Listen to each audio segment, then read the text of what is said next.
ओम श्री गुरुभ्यो नमः। वेदांत गुरुजी चैनल में आप सभी का स्वागत है।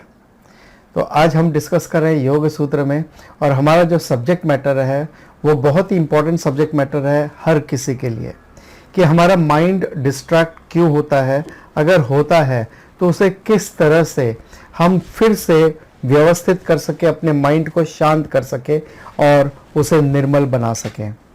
तो इस विषय में हमने ऑलरेडी पहले 2 वीडियो बना चुके हैं, जहां पे हमने ये डिस्कस किया था कि माइंड का डिस्ट्रैक्शन क्या है और क्यों होता है, और उसका फलस्वरूप क्या अंजाम होता है। उसके बाद हमने डिस्कस किया था कि उस डिस्ट्रैक्टेड माइंड को हम पुनः फिर से कैसे व्यवस्थित कर सकते हैं, अपने ट्रैक पे ला सकते हैं। और आज उसी टॉपिक को कंटिन्यू करते हैं और आगे के कुछ और पॉइंट जो पतंजलि मुनि बताते हैं उसे आज हम समझने का प्रयास करते हैं, और बाद में ये पूरे टॉपिक का हम एक समरी देंगे, क्योंकि ये बहुत ही इंपॉर्टेंट टॉपिक है। So please stay tune till the end. So let us start with the prayer. ओम सहना भवतु सहनौ भुनक्तु सह वीर्यं करवावहै तेजस्विनावधीतमस्तु मा विद्विषावहै। ओम शांति शांति शांति। So let us chant the prayer for Patanjali Muni. योगेन चित्तस्य पदेन वाचां मलं शरीरस्य च वैद्यकेन योपाकरोत्तं प्रवरं मुनीनां पतंजलिं प्राञ्जलिरानतोऽस्मि। सो आज का पहला सूत्र जो है, यानी समाधिपाद का 36वां सूत्र जो है, वो आज हम डिस्कस करेंगे यहां से। विशोका वा ज्योतिषमती ज्योतिषमती विशोका वा ज्योतिषमती विशोका वा ज्योतिषमती। विशोका शोक रहित, ज्योतिषमति, ज्योति लिटरली मीन्स लाइट, लेकिन यहां पर ज्योतिषमति, मति ऐसी बुद्धि जो प्रकाशमान है। अब बुद्धि किस चीज से प्रकाशमान होती है? नॉलेज से। सो यहां पे ज्योतिष का मतलब है नॉलेज, लाइट ऑफ विजडम और लाइट ऑफ नॉलेज यहां पर। So it's not bookish knowledge but it's wisdom, it's a digested knowledge. So ऐसी मति, ऐसी बुद्धि जो प्रकाशमान है, जो ज्ञानमय बुद्धि है और शोक से रहित है, यानी ऐसा कोई भी नॉलेज जो शोक से रहित है, और वो अगर आपको मिलता है तो उससे भी आपका मन, आपका चित्त जो है वो शांत हो जाता है और निर्मल हो जाता है। अब ये तो हम सबको पता है कि नॉलेज मिलने से तो काम हो ही जाएगा, लेकिन अगर नॉलेज हम ले पाते तो बात ही क्या थी। प्रॉब्लम यही है कि हमारे माइंड में इतने डिस्टर्बेंस हो रहे हैं कि नॉलेज हम रिसीव ही नहीं कर पा रहे, और अगर रिसीव कर भी पा रहे तो वो स्टे नहीं हो रहा है हमारे माइंड में, और या हम उसे भूल जाते हैं, या उसे हम समझ नहीं पाते, उसकी गहराई तक पहुंच नहीं पाते। तो यहां पर इस कॉन्टेक्स्ट में इसका क्या अर्थ है? जैसे हमने पिछले सेशन में भी डिस्कस किया था कि सूत्र 32 to 40 यहां पर जो एक एक साधना बताई गई है, ये एक हायरार्की है जो सबसे पहले हाईएस्ट कैलिबर स्टूडेंट है उनको कैटर करती है। तो सबसे पहले जो सूत्र बताया था 32 में, वो एक आध्यात्मिक लेवल या इंटेलेक्चुअल लेवल की बात है। फिर उसके बाद में इमोशनल लेवल की बात है, फिर प्राणास की बात है, इंद्रियों की बात है। तो अगर आप देखो, इंटेलेक्चुअल या स्पिरिचुअल है, आध्यात्मिक लेवल पे, इमोशनल लेवल है, प्राणास के लेवल पे है, इंद्रियों के लेवल पे है, तो ये धीरे धीरे सटलर से ग्रॉसर पे आती है। तो सबसे पहले हाईएस्ट कैलिबर के जो स्टूडेंट हैं उनको केटर किया जाता है ताकि उनका टाइम वेस्ट ना हो। फिर उसके बाद में धीरे धीरे एक एक कैटेगरी वो नीचे आते जाते हैं। तो आज ये जो कैटेगरी है, यहां पर ये बताया गया है कि चलो आप इंद्रिय के लेवल तक भी अगर आप अपने आप को, अपने माइंड को स्थिर नहीं कर पाते तो क्या करें। अगर आप अपने आप से अपने माइंड को स्थिर नहीं कर पाते तो क्या करें। तो ऐसे व्यक्ति के पास से वो नॉलेज हम लेते हैं। It could be inspirational knowledge है या कोई मोटिवेशनल स्पीकर है जिससे हमें कुछ नॉलेज मिलता है, भले क्षण भर के लिए है, भले वो टेम्पररी है, लेकिन वो नॉलेज भी इतना प्रभावशाली तो कर देता है कि हम जहां मेंटली अटक गए हैं, फंस गए, स्टक हो गए हैं, तो वहां से वो हमें बाहर निकाल सकता है। सो ऐसा नॉलेज, ऐसा व्यक्ति जो मोटिवेशनल है, खुद सुलझा हुआ व्यक्ति है, खुद के राग द्वेषा उसके वश में है, कंट्रोल में है, ऐसा व्यक्ति और ऐसे व्यक्ति से जब हमें नॉलेज मिलता है और वो नॉलेज हमें क्षण भर के लिए सही या थोड़ी देर के लिए सही, बट टेम्परेली सही, लेकिन उतना हमारे लिए काफ़ी होता है कि उस परिस्थिति से हम बाहर आकर अपना कुछ प्रोडक्टिव काम कर सके। जिस तरह से एक पेन किलर है, pain killer is not the medicine, लेकिन जिस तरह से एक पेन किलर है आपको एक काम चलाओ कर देती है ताकि आप अपने काम पे जा सको, आपका काम ना रुके, और साथ साथ में आपकी दवा और ट्रीटमेंट भी चलता रहेगा। तो उसी तरह से ये मोटिवेशनल स्पीकर है या कोई इंस्पिरेशनल बुक है, तो ये सारी चीजें आपको प्रोत्साहित करती है और आपका मन शांत कर सकती है। अब एक बात आती है कि मोटिवेशनल स्पीकर का इंपॉर्टेंस क्या है और टीचर का इंपॉर्टेंस क्या है और उन दोनों में क्या अंतर है। देखिए, जब नॉलेज की बात आती है तो रियल नॉलेज आपको केवल टीचर से ही मिल सकता है। वो एक सिस्टमेटिक मेथोडिकल नॉलेज होता है और वो कहते हैं ना, शुरुआत से लेकर के, पहले स्टेप से लेकर के आखिरी स्टेप तक आपको अपने साथ लेकर के चलते हैं। लेकिन मोटिवेशनल स्पीकर कैसे हैं कि वो टेम्पररीली आपका काम कर देंगे, वो आपको क्विक रिजल्ट देंगे, लेकिन वो टेम्पररी रहेगा। जो टीचर है उनका रिजल्ट आपको दिखाई देने में टाइम लगेगा। मगर एक बात और है, मोटिवेशनल स्पीकर का जो नॉलेज है वो टेम्पररी ही रहेगा, जबकि जो टीचर से आपको नॉलेज मिलता है वो लॉन्ग लास्टिंग या परमानेंट हो सकता है। Just for the sake of an example, motivational speaker जो है वो एक फ्लावर बुके की तरह है। जैसे एक बुके में तरह तरह के फ्लावर्स आते हैं, रंग बिरंगे फ्लावर्स आते हैं और उसे अच्छे ढंग से डेकोरेट किया होता है और आपके घर की शोभा को बढ़ाते हैं तुरंत, इमीडिएटली।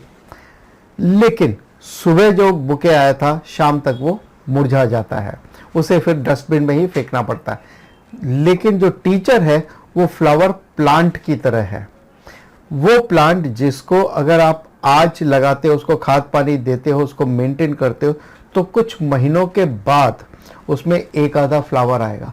और ऐसा नहीं कि वैरायटी के फ्लावर्स आएंगे, एक ही तरह का फ्लावर आएगा, लेकिन वो एक फ्लावर भी आपको अपनी खुशी देता है। वो खुशी किसी बाहरी वस्तु, व्यक्ति पर या आर्टिफिशियल चीज पर डिपेंडेंट नहीं है, और उसकी अपनी लाइफ है कि जब तक उस फ्लावर की लाइफ है, उस पौधे पे रहता है, वो लाइव है और वो पौधा सेल्फ सफिशिएंट है और फ्लावर्स पैदा करने के लिए।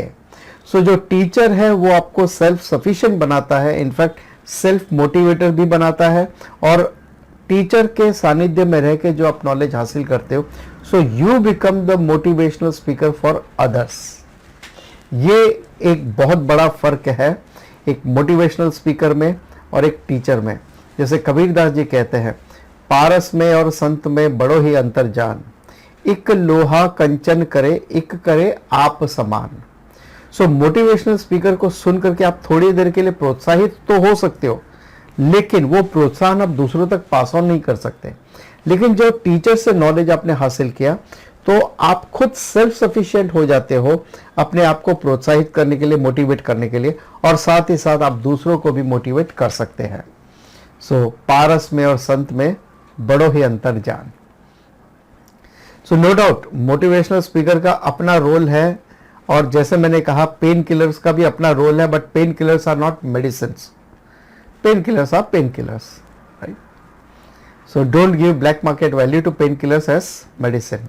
सो जब आपको इस तरह का नॉलेज मिलता है किसी बाहरी व्यक्ति से या पुस्तक से, वो कुछ देर के लिए आपके अंदर सत्व गुण को जागरूक करता है, तो जब सत्व गुण जागरूक होते हैं, आप थोड़े मोटिवेट होते हैं, आपके अंदर उत्साह आता है और आप अपने तमस से बाहर आते हैं। थोड़ा रजस और थोड़ा सत्व के साथ आप आगे बढ़ना शुरू होते हैं। जब आप आगे बढ़ते हैं तो ऑटोमेटिकली आपका मन शांत हो जाता है, क्योंकि आप कुछ पॉजिटिव कर रहे हैं। So let's move on to the next सूत्र। वीत राग विषयम वा चित्तम, वीत राग विषयम वा चित्तम, वीत राग विषयम वा चित्तम। वीत राग विषयम, विषयों के प्रति जिनकी राग द्वेष मिट गई है, खत्म हो चुकी है, ऐसे व्यक्ति के चित्तम में आप अपना ध्यान केंद्रित करें। यानी जैसे हमने पिछली बार डिस्कस किया पिछले सूत्र में कि कोई एक मोटिवेशनल स्पीकर है, यानी जो खुद मोटिवेटेड है, सेल्फ मोटिवेटेड है, जिसका अपने राग द्वेष पर कंट्रोल है, ऐसा व्यक्ति जिसका खुद का माइंड शांत है, निर्मल है, ऐसा माइंड, जब आप ऐसे व्यक्ति को देखते हैं, ऐसे व्यक्ति के माइंड को आप देखते हैं कि किस तरह से वो अपने आप में शांत है, कुशल है, और किस तरह से वो अपने लाइफ में डिसीजन लेता है, और कितनी भी कठिन परिस्थितियां क्यों ना हो, वो अपना माइंड को हमेशा कंट्रोल में रखता है और शांत रखता है। तो जब आप ऐसे व्यक्ति के माइंड को भी ऑब्जर्व करते हो ऑब्जेक्टिवली, और उनको ऑब्जर्व करके भी आप प्रेरित होते हो, आप मोटिवेट हो सकते हैं उससे भी। एक है कि आपको कोई नॉलेज मिला, एक्सटर्नल नॉलेज मिला मोटिवेशनल स्पीकर से, और आप मोटिवेट हो गए। दूसरा है कि अगर आप वो नहीं कर सकते हैं तो एक लेवल और नीचे आके कि भाई कम से कम उन व्यक्तियों को देखो जो इंस्पिरेशनल है, जिन्होंने बड़े काम किए, चाहे वो सेना में हो या बिजनेस वर्ल्ड में हो या आध्यात्मिक वर्ल्ड में हो या कहीं पर भी हो, जिन्होंने अपने लाइफ में कुछ न कुछ योगदान दिया, अच्छे कार्य किए। तो जब आप उनकी लाइफस्टाइल देखते हो, जब आप देखते हो उनके त्याग को, देखते हो उनके राग द्वेष के कंट्रोल को आप देखते हैं, कंट्रोल इन द सेंस जिसने अपने राग द्वेष को कॉन्कर कर लिया, ऐसे व्यक्ति को जब आप देखते हैं तो आप खुद प्रोत्साहित होते हैं। तब आपको लगता है कि हाँ, ये काम तो मैं भी कर सकता हूं। और स्वामी विवेकानंद कहते हैं यहाँ पर एक बात, conquer your mind, conquer the world. जो व्यक्ति अपने मन के ऊपर काबू पा लेता है, वो दुनिया पे फतेह पा लेता है। इसीलिए जिसने अपने मन के राग द्वेष नहीं, लाइक्स और डिसलाइक्स, तो हम हमेशा 99% लोग जो है अपने जीवन में राग द्वेष के अनुसार काम करते हैं, जबकि शास्त्र ये कहते हैं कि हमें राग द्वेष के अनुसार काम नहीं करना चाहिए। हमें ये सोचना चाहिए क्या सही है, क्या गलत है। डायबिटिक पेशेंट का राग है मिठाई खाने में, तो क्या उसने मिठाई खानी चाहिए? नहीं खानी चाहिए। तो ये है कॉन्करिंग द राग द्वेषा। वीत राग विषयम, यानी जो डायबिटिक पेशेंट है उसने मिठाई के ऊपर कॉन्कर कर लिया, विजय हासिल कर ली कि अब मिठाई उसको अट्रैक्ट नहीं करती है, अगर करे भी तो उसका अपने आप में इतना कंट्रोल है, वो उसमें बह नहीं जाता। ऐसा व्यक्ति जो है, यानी वीत राग विषयम, ऐसा व्यक्ति जो है वो ऐसा चित्तम वाला, ऐसे माइंड वाला व्यक्ति जो है, अगर आप उस पर भी ध्यान देते हैं, उसको भी आप ऑब्जर्व करते हो, तो भी आपका मन शांत हो सकता है। देखिए स्टेप बाय स्टेप, धीरे धीरे वो किस लेवल पे आके आपसे बात कर रहे हैं कि अगर हायर लेवल पे नहीं होता है, ये लेवल पे नहीं होता, तो एक स्टेप नीचे और एक स्टेप नीचे और एक स्टेप नीचे। मतलब इतना कंपैशन है पतंजलि मुनि में कि वो हर एक व्यक्ति को यहाँ पे इंक्लूड कर रहे हैं कि आपके पास कोई वजह नहीं रह जाती है कि आप योग साधना ना करो, आप ये योग विद्या, वेदांत विद्या हासिल ना करो, इसके लिए कोई गुंजाइश ही नहीं रह जाती। अब यहाँ पे एक सिंपल सा एग्जांपल हम लेते हैं, MS धोनी, जिनको हम हमेशा हर कोई इस रूप से ही जानता है कि वो बड़े कूल पर्सन है। कितनी भी मुसीबत आए, कैसे भी आए, अगर उस पॉइंट से गेम को जिताना है तो एक मिस्टर धोनी है जो हमको गेम को जिता सकते हैं, मुसीबत से भी बाहर निकाल सकते हैं। और मुसीबत के समय में भी उनका माइंड जो है वो स्ट्रांग रहता है, ऑब्जेक्टिव रहता है कि किस परिस्थिति में क्या काम करना। और इतना ही नहीं, वो सामने वाले के माइंड को भी रीड करने की ऑब्जेक्टिविटी रखते हैं ताकि उस हिसाब से गेम को खेला जा सके। अगर आपके दिमाग में और कोई व्यक्ति का नाम नजर आता है कि और कौन है जो कूल पर्सन है, इस तरह से हर परिस्थिति में हंसते रहते हैं, खुश रहते हैं और अपनी ऑब्जेक्टिविटी बनाए रखते हैं, अगर आपके जीवन में ऐसा कोई व्यक्ति है तो उसका नाम यहां जरूर दीजिएगा ताकि दूसरे लोगों को भी प्रेरणा मिल सके। So let's move on to the next सूत्र। स्वप्न निद्रा ज्ञानालंबनम वा, स्वप्न निद्रा ज्ञानालंबनम वा, स्वप्न निद्रा ज्ञानालंबनम वा, स्वप्न निद्रा ज्ञानालंबनम वा। स्वप्न और निद्रा का जो ज्ञान है उसमें आलंबनम करना, इससे भी आपको मन की शांति और एकाग्रता हासिल हो सकती है। आलंबनम यानी क्या? आप जैसे होता है ना, आपके जो कपड़े होते हैं कोई खूंटी पे टांगते हैं हम, या एक घर में खूंटी होती है जिसमें हम कुछ टांग सकते हैं, हैंग कर सकते हैं, वैसा। तो वैसी एक खूंटी पे हम अपने थॉट को टांगते हैं, रखते हैं, केंद्रित करते हैं, तो उसे कहते हैं आलंबनम। अब यहां पर आलंबनम क्या है? स्वप्न निद्रा ज्ञान के ऊपर आलंबनम करना। यानी अब तक जो भी साधना बताई गई, अगर आप वो नहीं कर सकते, वो आपकी प्रवृत्ति में नहीं हो रहा है, आप वो नहीं कर पा रहे, आप इतना डिस्ट्रेस हो गए कि आप कुछ भी नहीं कर पा रहे, कोई बात नहीं, सो जाइए, विड्रॉ कर लीजिए अपने आप को, क्योंकि अभी इस वक्त रजस आपका बहुत प्रबल है और रजस के प्रबल होने की वजह से आपका माइंड जो है काफी स्ट्रेस्ड है, भटक रहा है यहां से वहां। इसलिए उस रजस को एक बार के लिए शांत करने के लिए उससे आप अपने आप को विड्रॉ कर लीजिए और तमस में चले जाइए एक बार के लिए। तमस is not just Tamas, but sleep, निद्रा जो है वो अपने आप में हीलिंग का काम करती है और इसीलिए निद्रा बहुत जरूरी है। इनफैक्ट भगवत गीता में तो ये भी बताया, eat and sleep well. It has a very deeper meaning, उसको गलत मत समझ लेना। अच्छा, भगवत गीता में बताया ईट एंड स्लीप वेल, तो हम तो दिन भर सोएंगे खाएंगे, सोएंगे खाएंगे सोएंगे। No, right quantity of food या sleep in the right time, right manner, वो सब सही होना चाहिए। वो खान पान और वो सोना वो अनिवार्य है। सो सही क्वांटिटी में सोना, सही नंबर ऑफ आवर्स के लिए सोना, ये भी हेल्थ के लिए बहुत जरूरी है। अब होता क्या है कि जब आप स्वप्न या निद्रा अवस्था में जाते हैं तो आपका माइंड वहां से थोड़ा रिलैक्स हो जाता है। जो जागरूक अवस्था में आपका माइंड स्ट्रेस्ड हो गया है, वो टाइम बीइंग के लिए थोड़ा सा रिलैक्स हो गया है। अब जब माइंड रिलैक्स हो गया, जब आप सो के उठते हैं तो आपका माइंड काफी फ्रेश होता है। इसीलिए कहते हैं कि ब्रह्म मुहूर्त में पढ़ाई करना, स्टडीज करना, ये शास्त्रों का अध्ययन करना सबसे बेस्ट टाइम है।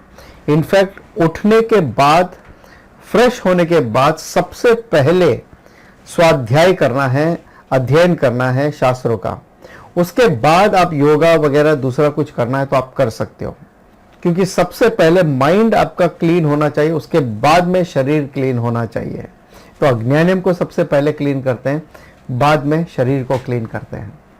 ज्यादातर समय में होता क्या है, जब ये आप मुझे बताएंगे नीचे कमेंट करके कि अगर कोई इंसान स्ट्रेस में होता है, बहुत ज़्यादा स्ट्रेस में होता है, बॉस से झगड़ा हो गया, बॉस से डांट खा ली, या घर में झगड़ा हो गया, या रिलेशनशिप में कुछ ब्रेकअप्स हो गए हैं, अगर इस तरह के कोई भी इश्यूज होते हैं तो नॉर्मल इंसान क्या करता है, ये आप मुझे नीचे कमेंट करके बताइएगा, ताकि आप सबके कमेंट आने से हमको भी पता चले कि आखिर होता क्या है।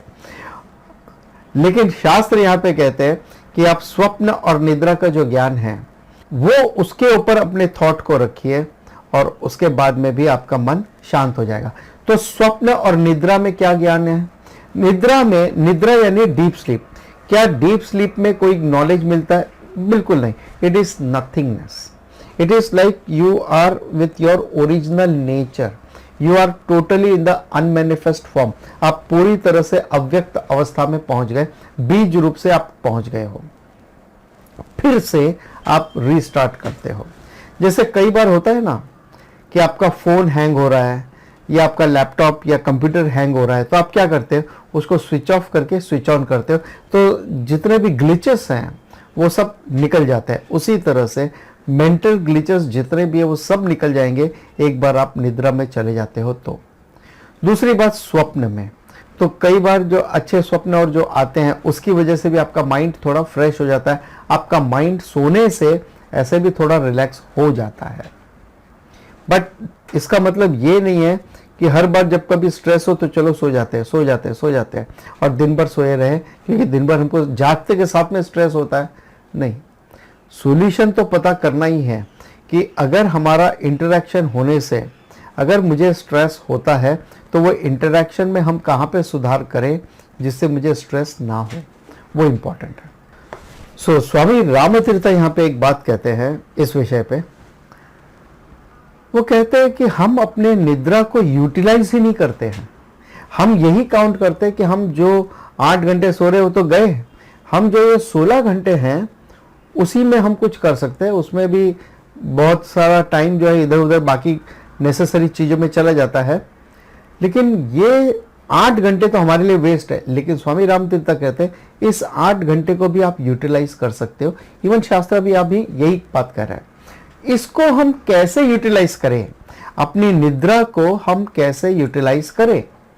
रात में सोने से पहले अच्छे थॉट्स को पिकअप करना, चाहे वो बुक्स के रूप में है या किसी को सुन करके आप वो नॉलेज हासिल करते, अच्छी बातें सुनते, और सेल्फ हेल्प बुक्स कुछ आप पढ़ते हो या light books. Don't study Vedanta in the night time, but light books अगर आप कुछ पढ़ते हैं या कोई भी, जैसे अभी ये डिस्कशन हो रहा है ये थोड़ा लाइट मोड पे है, इसको आप सुनते हैं और इसको सुन के जब आप सोते हैं तो आपके सबकॉन्शियस माइंड में ये जो थॉट्स है, ये थॉट्स का सीड वहां पे चला गया और सारी रात अब ये थॉट कंटिन्यू रहेगा वहां पे जो आपने लास्ट में दिया है वो। तो जब आप या तो आप डीप स्लीप में जाएंगे या स्वप्न में जाएंगे, ईदर वे आपको अगर डीप स्लीप भी आएगी तो बहुत अच्छी डीप स्लीप मिलेगी आपको, और अगर कुछ सपने भी हैं तो बहुत अच्छे सपने आपको मिलेंगे। It is going to be a peaceful sleep. So इसलिए रात को सोने के समय कम से कम आधे 1 घंटे जो भी है वो हम अच्छे थॉट के साथ ही बिताएं और अपने सोशल मीडिया को, मोबाइल को, सबको साइड रखते हैं। इनफैक्ट पूरे दिन भर की एक्टिविटीज़ हमारी कैसी जाती है उसके ऊपर भी निर्भर करता है कि हमारे सपने कैसे आएंगे। सो सपने और कुछ नहीं है, हमारे दिन भर की जो भी एक्टिविटीज़ है, जो भी थॉट्स हैं, उसका जो अनमैनिफेस्टेड थॉट है जिसको हम जागरूक अवस्था में मैनिफेस्ट एक्सप्रेस नहीं कर पाए, वो थॉट जो है वो ड्रीम अवस्था में बाहर आते हैं। सो द नेक्स्ट सूत्र इज यथाभिमत ध्यानाद्वा, यथाभिमत ध्यानाद्वा। अगर आप ये सारी जो बातें बताई गई हैं इनमें से जो आपको सूट करता है वो आप कर सकते हैं। आप, हो सकता है आज आपका डिप्रेशन ज्यादा है इसलिए निद्रा में चले गए, लेकिन हो सकता है जब आपके पास थोड़ा नॉलेज और आ जाएगा और थोड़ा सा स्ट्रेस है, ज्यादा नहीं है, तो आप ईश्वर प्रणिधान करके या ब्रह्म में अपने ध्यान को केंद्रित करके आप चित्त की शांति हासिल कर सकते हैं। So it depends. ऐसा कोई नहीं है कि हर बार आपको नीचे के स्तर की ही साधना करनी पड़े, नहीं। इट डिपेंड्स कि आपका स्ट्रेस लेवल कितना है, इट डिपेंड्स कि आपकी विक्षिप्तता कितनी है, आपका माइंड कितना डिस्ट्रैक्ट हो चुका है।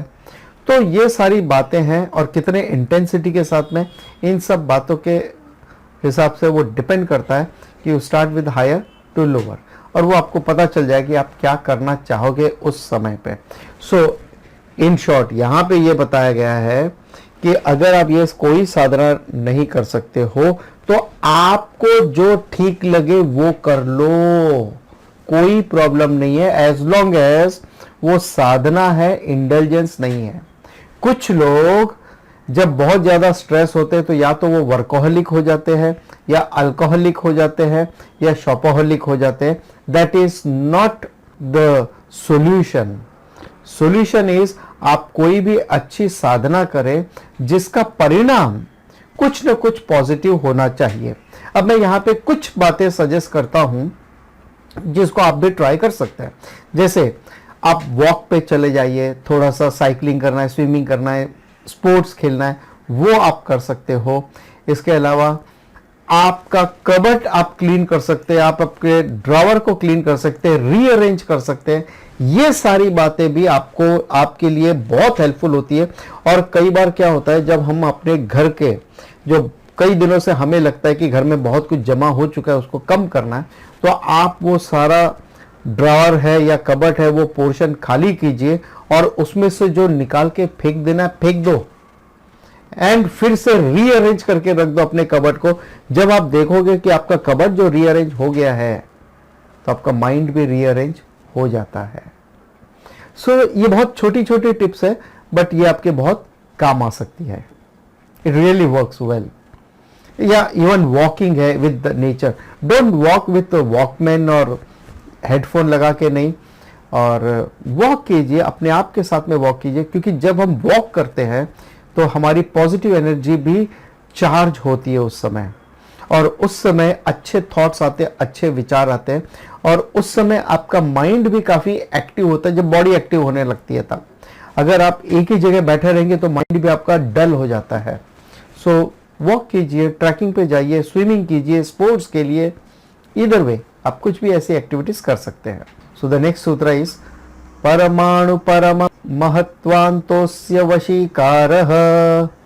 परमाणु परम महत्वान्तोस्य वशीकारः. अब अगर कोई ये साधना करता है, जो सूत्र 32 से 39 तक बताए गए, यानी ये 8 सूत्रों में 8 तरह की साधना बताई गई है, जिसमें 8वें सूत्र जो यानी जो पिछला सूत्र हमने किया था 39 में, उसमें तो यहां तक बता दिया कि अगर आप ये पहले 7 नहीं कर सकते तो जो आपको सही लगता है साधना, नॉट इंडल्जेंस, ओके, बट साधना जो आपको सही लगता है वो आप कीजिए. It could be fasting also.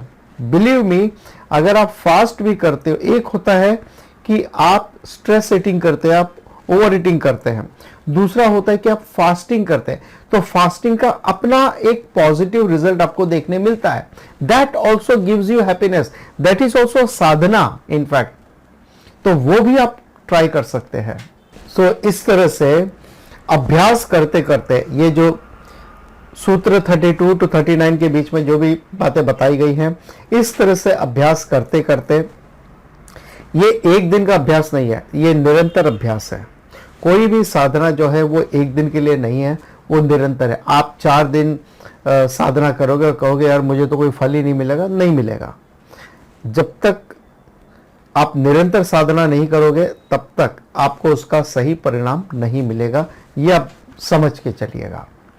तो जैसे जैसे आप साधना करते हैं, आपका चित्त जो है वो शांत होता जाता है और उस स्थिति को प्राप्त करता है, शांतता की स्थिति को वो प्राप्त करता है नेचुरली. फिर वो एक स्थिति तक पहुंच जाता है जहां पर बड़े से बड़ी घटना हो जाए आपके साथ में, या छोटी से छोटी घटना हो जाए आपके साथ में, कोई बहुत बड़ा इनाम आपको मिल जाए या बहुत बड़ा नुकसान आपका हो जाए, या छोटा फायदा हो जाए, छोटा नुकसान हो जाए, इनमें से कोई भी बात आपको डिस्टर्ब नहीं कर सकती. आप हर परिस्थिति में अपने आप को, हर स्थिति में किसी भी रूप से आप अपने आप को शांत रखने में समर्थ होते हैं. लाइक फॉर एग्जाम्पल, एक व्यक्ति है जो एक पेन के खो जाने पे थोड़ा दुखी हो जाता है, अरे मेरा पेन खो गया. उसके लिए हर कोई व्यक्ति इतना ज्यादा दुखी नहीं होता, गिर गया चलो नया खरीद लेंगे. लेकिन अगर आपकी घड़ी खो गई है तो आप जरूर जाके देखोगे वहां पे, भाई मूल्यवान घड़ी है, कीमती घड़ी है और बहुत इंपॉर्टेंट है, तो वो जाके देखोगे. और अगर मोबाइल खो गया है तो आप उसके लिए और तहकीकात करोगे, पुलिस के पास भी जाओगे, रिपोर्ट लिखाओगे और काम करोगे, लेकिन और आपको दुख भी बहुत होगा, क्योंकि मोबाइल केवल मोबाइल की कीमत नहीं है, उसमें आपके डेटास है, काफ़ी इंपॉर्टेंट चीज़ें हैं वो, इसलिए आपको और ज़्यादा दुख होता है उस बात का। अगर आपकी कार खो गई है तो, या कार चोरी हो गई है तो और ज़्यादा दुख होगा। लेकिन ऐसे भी व्यक्ति हैं कि ऐसी परिस्थिति में भी दुख है, लेकिन दुख से विचलित नहीं है। दुख होना एक बात है, दुख से विचलित होना ये अलग बात है। तो ऐसे भी व्यक्ति हैं जो कार खोने पर भी दुखी है, लेकिन विचलित नहीं है, परेशान नहीं है। ठीक है, जो कुछ भी ऑब्जेक्टिवली उसके लिए करना है वो हम करेंगे, पुलिस रिपोर्ट दिखाना है, तहकीकात करनी है, पता करना है, सीसीटीवी कैमरा देखना है, वो सब हम करेंगे, ठीक है। लेकिन कई व्यक्ति हैं जो कार खोने पे डिस्ट्रैक्ट हो सकते हैं, विक्षिप्त हो सकते हैं, बाकी पहले में नहीं होते हैं। मतलब कहीं ना कहीं कोई ना कोई पॉइंट हर एक व्यक्ति का होता है जहां पे वो टूट सकते हैं। अगर कोई कहे ठीक है कार चली गई, नहीं ले आएंगे, कोई नहीं, जो नुकसान हो गया, क्या कर सकते हैं फिर। लेकिन अगर कोई फैमिली मेंबर को कुछ हो जाता है, फैमिली मेंबर का कोई एक्सीडेंट हो गया, तो ऑफ कोर्स तो बहुत बड़ा आघात लगता है हमें। तो कहीं ना कहीं कोई ना कोई व्यक्ति किसी न किसी पॉइंट पे टूट सकता है। लेकिन जो व्यक्ति इस तरह से साधना करता है कंसिस्टेंटली, उसके जीवन में कितनी भी बड़ी घटना हो जाए या छोटी घटना हो जाए, उसका माइंड भले ही दुखी हो लेकिन वो डिस्ट्रैक्ट नहीं होता है, विक्षिप्त नहीं होता है, विचलित नहीं होता है। That is the result of this sadhana. और इसलिए यह साधना बहुत इंपॉर्टेंट है। तो सूत्र 32 to 39 में जो साधनाएं बताई गई है वो ये बताई जाती है वहां कि आप किस तरह से अपने जो भटके हुए मन है या विक्षिप्त मन है, डिस्ट्रैक्टेड माइंड है, उसको आप किस तरह से वश में कर सकते हैं।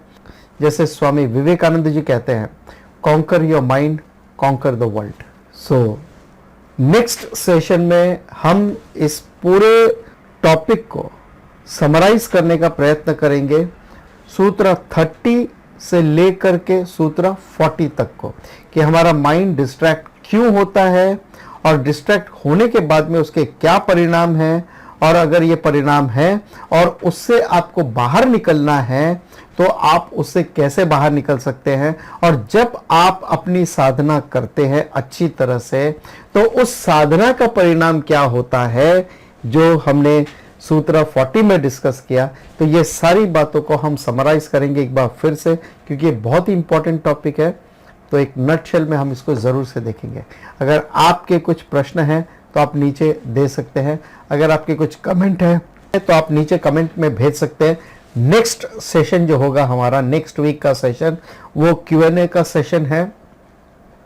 तो जहां पर आप मुझे आपके क्वेश्चन कल शाम तक भेज सकते हैं या संडे शाम तक आप भेज दीजिए, ताकि उन क्वेश्चंस को हम नेक्स्ट वीक ले सकें।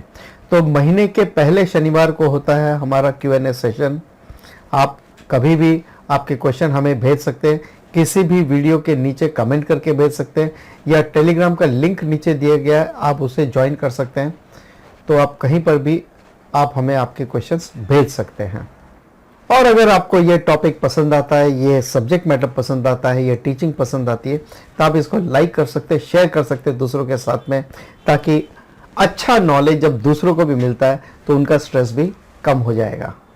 और अगर अब तक आपने सब्सक्राइब नहीं किया तो आप सब्सक्राइब कर लीजिए। ओम तत्सत। Let's conclude with the prayer. ओम पूर्णमदः पूर्णमिदं पूर्णात् पूर्णमुदच्यते पूर्णस्य पूर्णमादाय पूर्णमेवावशिष्यते। ओम शांति शांति शांति। ओम तत्सत। ओम।